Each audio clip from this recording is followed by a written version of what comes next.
Hi, welcome back to my channel.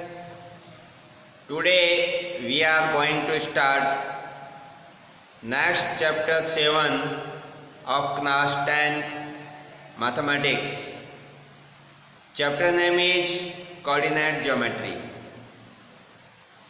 Previous classes में हम math के अंदर 5 चैप्टर कंप्लीट कर चुके हैं और 5th चैप्टर का मैंने आपसे टेस्ट भी कंडक्ट किया जिसमें आपकी अच्छी परफॉर्मेंस रही।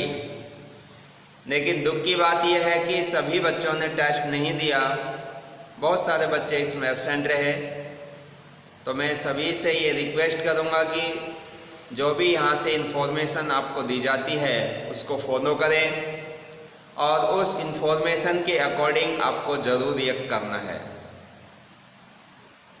देखिए, इसमें जो चैप्टर 7 है कोऑर्डिनेट ज्योमेट्री, आज हम इसका इंट्रोडक्शन पार्ट पढ़ेंगे कि क्या है coordinate geometry. Coordinate geometry is the branch of mathematics. ये मैथ की एक ब्रांच है, एक शाखा है। जिस तरह से मैथ की और भी शाखाएं हैं और भी ब्रांचेज हैं, जैसे अर्थमेटिक है, स्टैटिक्स है, ट्रिग्नोमेट्री है, इसी प्रकार से कोऑर्डिनेट ज्योमेट्री भी मैथ्स की एक ब्रांच है। अब इसके अंदर हम क्या क्या स्टडी करेंगे, किन पॉइंट्स की, किन टॉपिक्स की हम स्टडी करेंगे। तो in this chapter we will learn how to find distance between 2 points, 2 cities, 2 towns whose coordinates are given, and what is the area of triangle whose vertex are given। तो ये काफ़ी सारे ऐसे points हैं जिनकी study हम इस chapter में करेंगे। तो देखिए, पहले इसके कुछ बेसिक जो पॉइंट्स हैं इस कोऑर्डिनेट ज्योमेट्री को पढ़ने के लिए, वैसे तो आप इन पॉइंट्स को 9th क्लास में स्टडी कर चुके हैं, लेकिन मैं थोड़ा सा 2 मिनट के लिए उनको रिवाइज करा देता हूँ कि ऐसे कौन कौन से टर्म्स हैं जो इसके अंदर आपको यूज करने हैं। तो देखिए, फर्स्ट ऑफ ऑल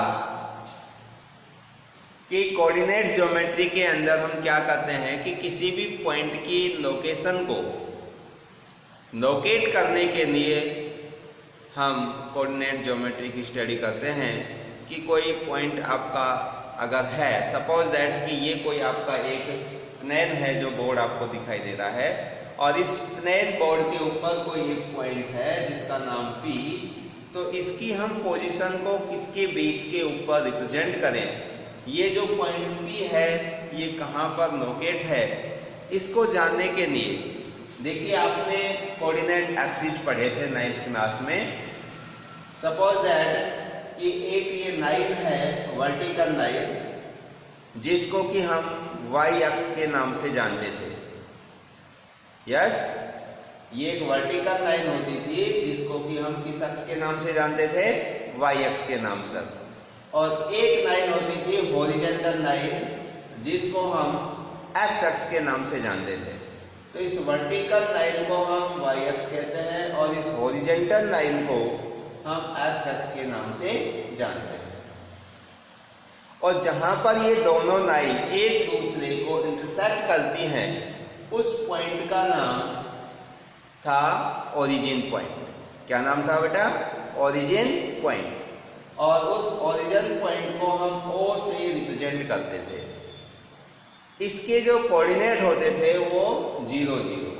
तो इस ओरिजिन पॉइंट के जो कोऑर्डिनेट हैं वो कितने हैं? 0 0।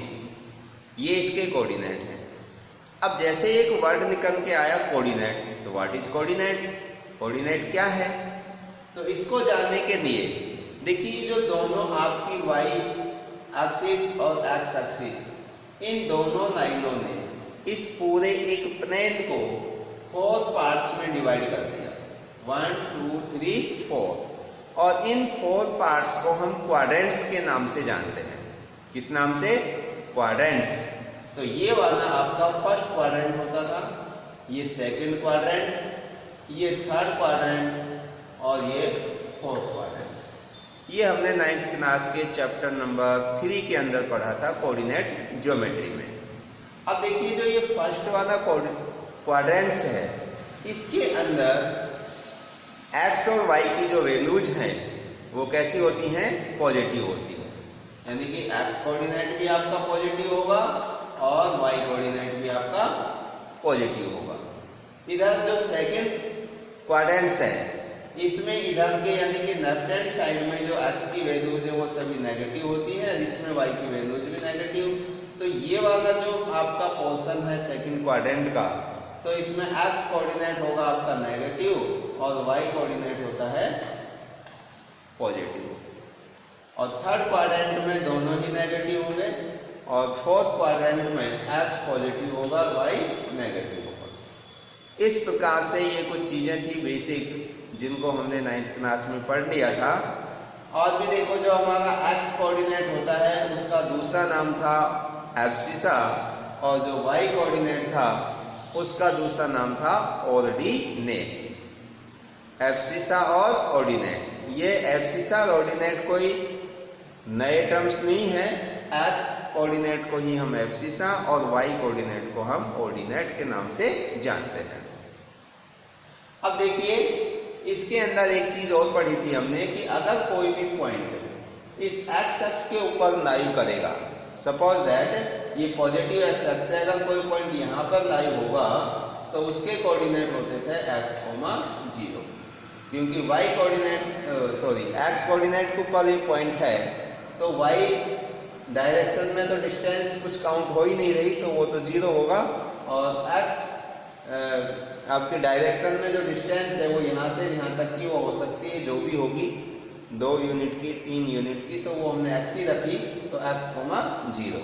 इसी प्रकार से कोई पॉइंट अगर y अक्ष के ऊपर लाइव करता है तो उसके जो कोऑर्डिनेट होते हैं वो कितने होते हैं, x तो आपका इसके अंदर 0 होता है और y जो डायरेक्शन में डिस्टेंस है वो यहाँ से यहाँ तक कुछ भी हो सकती है, तो उसको हम y ही रख देते हैं, 0, y। अंडरस्टैंड? सॉरी। इसी प्रकार से अब आगे देखिए, तो किसी भी पॉइंट की लोकेशन को हम रिप्रेजेंट करने के लिए इन एक्सिस का यूज करते हैं, x एक्सिस और y एक्सिस। जैसे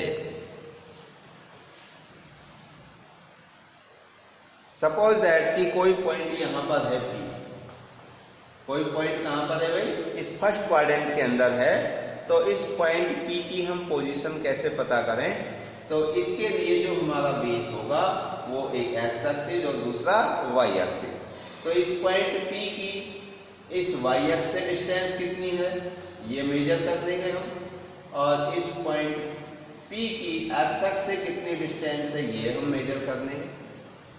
अगर ये वाली जो पॉइंट P की y एक्सिस से जो डिस्टेंस है ये डिस्टेंस और ये डिस्टेंस दोनों सेम है, तो जितनी डिस्टेंस ये होगी, सपोज करो इस डिस्टेंस को मैं 20 सेंटीमीटर मान लेता हूँ और इस डिस्टेंस को मैं 25 सेंटीमीटर अज्यूम कर लेता हूँ, तो इस पॉइंट P की जो पोजीशन होगी वो कितनी होगी, 20, यानी कि ये डिस्टेंस और ये डिस्टेंस सेम है, तो x डायरेक्शन में 20 और y डायरेक्शन में ये डिस्टेंस और ये डिस्टेंस सेम है 25। तो पॉइंट P की जो पोजीशन है वो x अक्ष से 25 सेंटीमीटर दूर है और y अक्ष से कितना दूर है, 20 सेंटीमीटर। तो इस प्रकार से हम किसी भी पॉइंट की पोजीशन को रिप्रेजेंट कर सकते हैं। अब मेन जो इस चैप्टर के अंदर हमें पढ़ना है वो क्या पढ़ना है कि कोऑर्डिनेट ज्योमेट्री में होता क्या है कि अगर आपको कोई भी दो टाउन, सपोज करो कि एक टाउन आपका A है, एक टाउन B है, और इन दोनों टाउन के बीच की डिस्टेंस हमें कैलकुलेट करनी है, तो इस डिस्टेंस को कैलकुलेट करने के लिए हमें कोऑर्डिनेट ज्योमेट्री की स्टडी करनी होती है, क्योंकि इसके यूजेज से हम इसको इजीली इन दोनों की, अगर हमें लोकेशन दे रखी है इस टाउन की A की और B की, इन दोनों के हमें कोऑर्डिनेट पता है, इसके भी कोऑर्डिनेट पता है, तो हम A और B के बीच की डिस्टेंस फाइंड आउट कर सकते हैं। इसी प्रकार ये अगर A और B दो सिटीज हैं तो उनकी भी डिस्टेंस इसी प्रकार से ए और बी कोई 2 पॉइंट हैं तो उन 2 पॉइंटों की भी हम डिस्टेंस फाइंड आउट कर सकते हैं बीच की। तो देखो अब कैसे हम 2 पॉइंटों के बीच की डिस्टेंस को फाइंड करेंगे, ये फर्स्ट टॉपिक है हमारा इस चैप्टर का, तो उसको रीड करते हैं।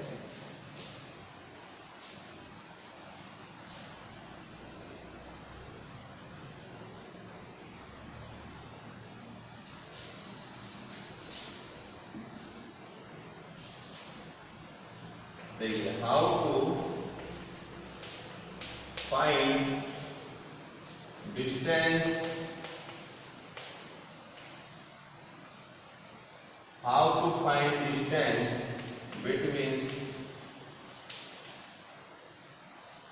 2 points whose coordinate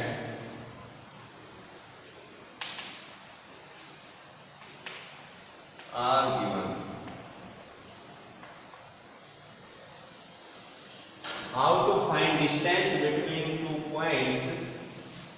2 points whose coordinate are given. आप 2 पॉइंटों के बीच की डिस्टेंस कैसे फाइंड आउट करेंगे जब उसके कोऑर्डिनेट क्या है, गिवन है। दोनों पॉइंटों के कोऑर्डिनेट्स आपको दे रखे हों तो आप उनके बीच की डिस्टेंस कैसे निकालेंगे।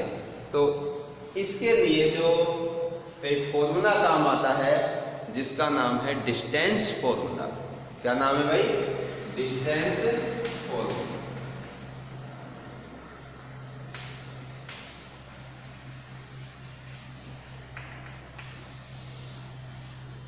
तो उस फॉर्मूले को हम डिस्टेंस फॉर्मूला के नाम से जानते हैं। तो देखिए, मैं इसको पूरे को आपको बता देता हूं किस तरीके से 2 पॉइंटों के बीच की हम डिस्टेंस को कैलकुलेट करेंगे और वो डिस्टेंस फॉर्मूला आपका क्या बनेगा। तो सपोज करिए, देखिए मैं उसको यहाँ पर लिख रहा हूँ कि ये आपका यहाँ तक y एक्सिस है, वर्टिकल लाइन, ये x एक्सिस है, ये पॉजिटिव x एक्सिस, ये पॉजिटिव y एक्सिस, ये नेगेटिव x एक्सिस और ये negative y axis. That is the origin point O। That is set point is known as origin point O। अब यहां से देखिए, सपोज दैट कि कोई भी 2 पॉइंट यहां पर इस प्रकार से, एक पॉइंट यहां पर है A और दूसरा पॉइंट है आपका सपोज दैट यहां पर, थोड़ा सा और नीचे कर देता हूं इनको, ये पॉइंट A यहां पर है और दूसरा पॉइंट B है जो यहां पर। तो हमें इन दोनों पॉइंटों के बीच की डिस्टेंस फाइंड आउट करनी है। क्या फाइंड आउट करनी है? डिस्टेंस A और B। अब ये A और B 2 पॉइंट हो सकते हैं, A और B 2 टाउन हो सकते हैं, A और B 2 सिटीज हो सकती हैं, 2 कंट्रीज हो सकती हैं।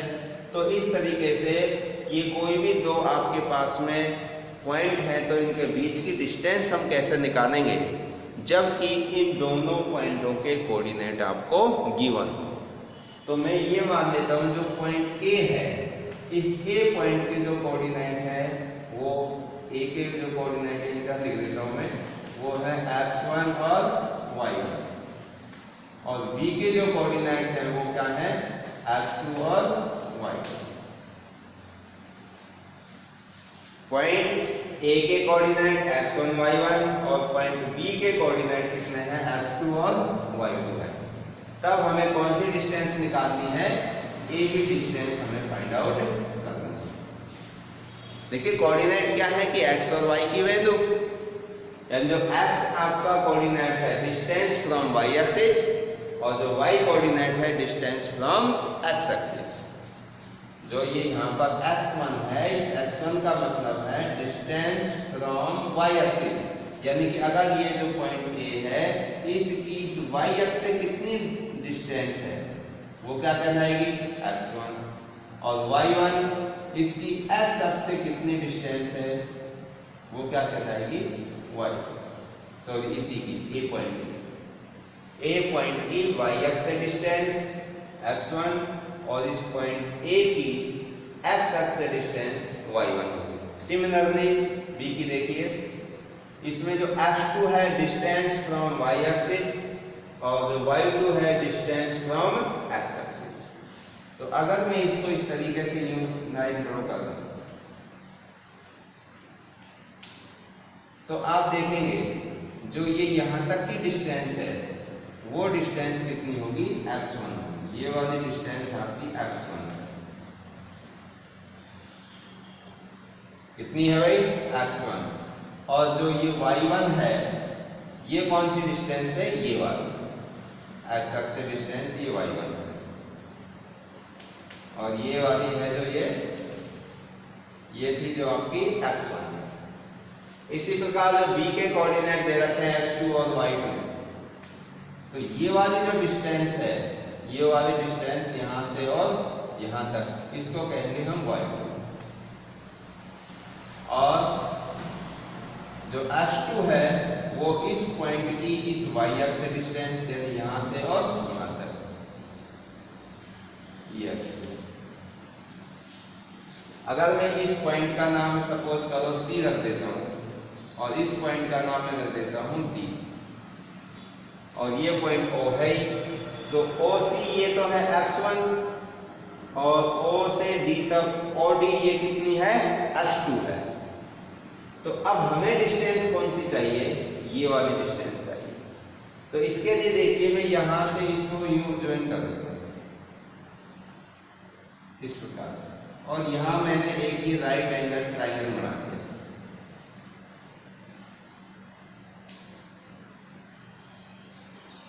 कौन सा ट्रायंगल बना दिया भाई, राइट एंगल ट्रायंगल।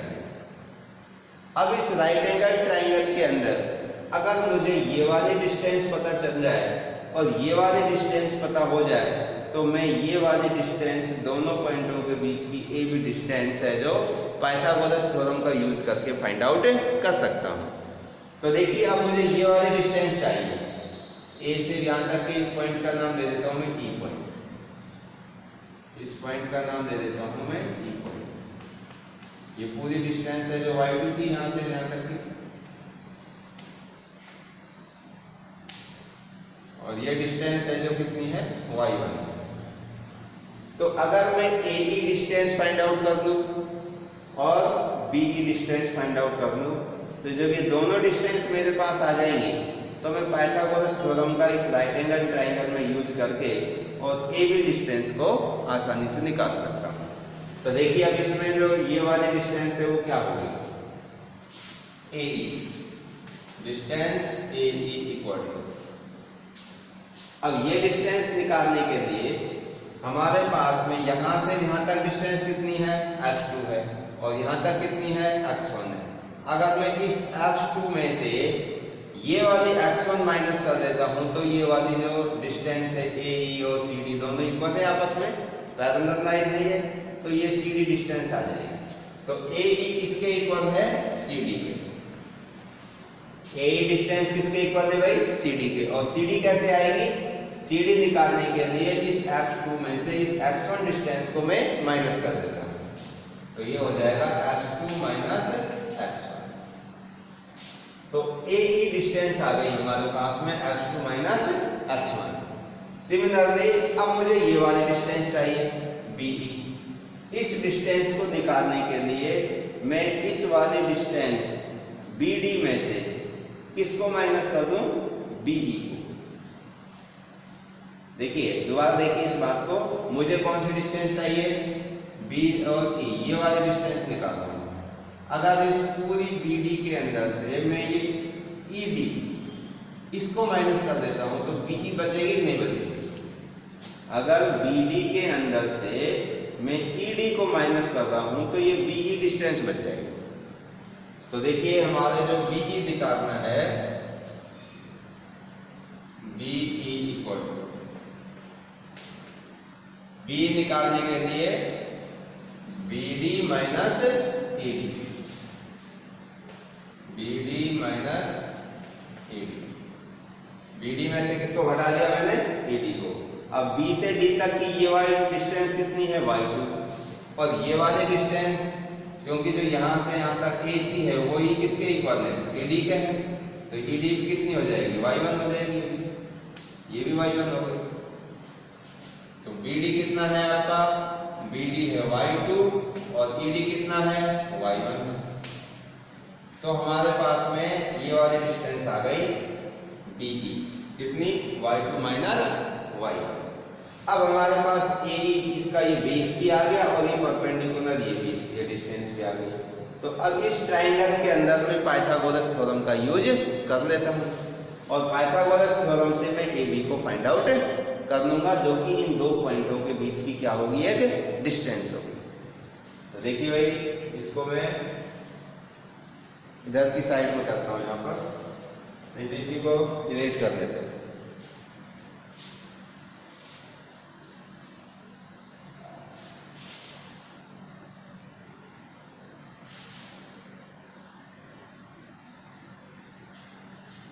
तो क्या लिखेंगे भाई, F9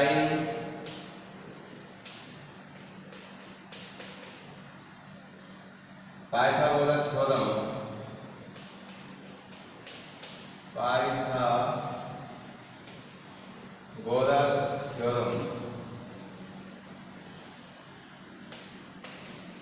इन राइट ट्राइंगल, क्या नाम है इसका, AEB। इसके अंदर मैं पाइथागोरस थ्योरम का यूज कर रहा हूं। तो पाइथागोरस थ्योरम आप जानते ही हो, 90 का अपोजिट साइड हाइपोटेन्यूस होती है।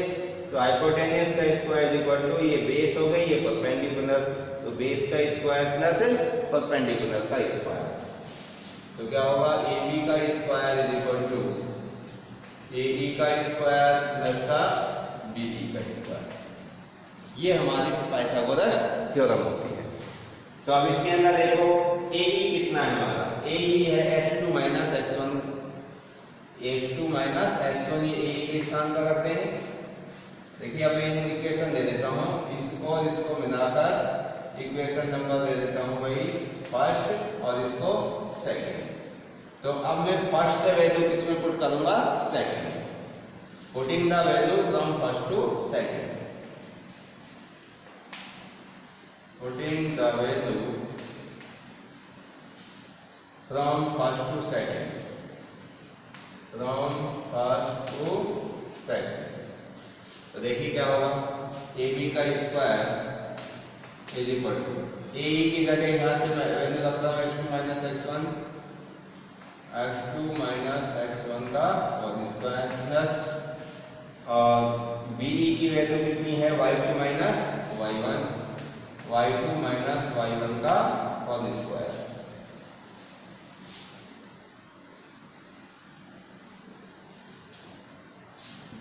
ये है AB का होल स्क्वायर, लेकिन हमें चाहिए डिस्टेंस कौन सी, ओनली AB चाहिए। तो AB निकालने के लिए यहां से क्या रखना चाहिए, स्क्वायर, और स्क्वायर हटाने के लिए आपको याद रखना है, हम दोनों साइड का क्या लेते हैं, स्क्वायर रूट। तो taking square root both side, taking square root both sides, then we get, देखिए तो हमें क्या बनेगा, जब यहां से स्क्वायर हट जाएगा तो AB is equal to, square root करेंगे तो इधर से तो स्क्वायर हट जाएगा और इधर अंडर रूट का साइन आ जाएगा, under root x2 minus x1 का whole square plus y2 minus y1 का होल स्क्वायर यूनिट। तो जो हमारी AB डिस्टेंस है वो ये वाली आएगी, under root x2 minus x1 का whole square plus y2 minus y1 का होल स्क्वायर। जब यहाँ से हम स्क्वायर हटाते हैं तो यहाँ दो साइन आते हैं, एक प्लस का और एक माइनस का।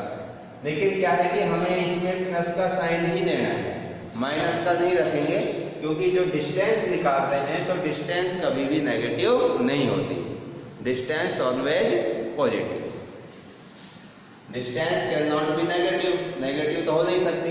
तो यहाँ पे प्लस का ही साइन है, तो ये वाली डिस्टेंस है वो इतना यूनिट की होगी।